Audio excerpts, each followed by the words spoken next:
Isang maliit na room. Single bedroom. Parang, Dito ka Ano kukuha. Diba parang yung maliliit ang salas mo. Dito ka kukuha, diretso.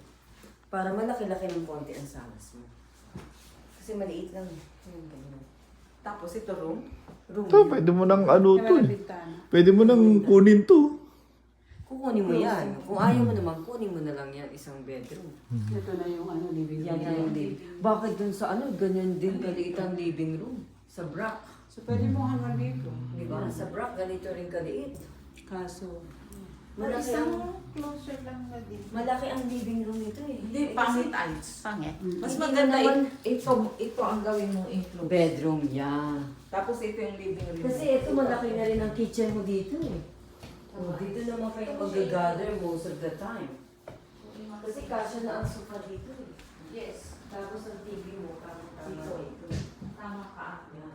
Pero kung ano, ayaw ko naman.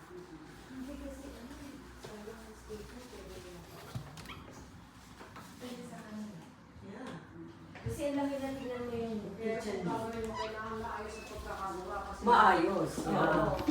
Alam mo yun sa Pilipinas, yung mga style, kasi pag yung papagin mo rin sa hindi lang ano,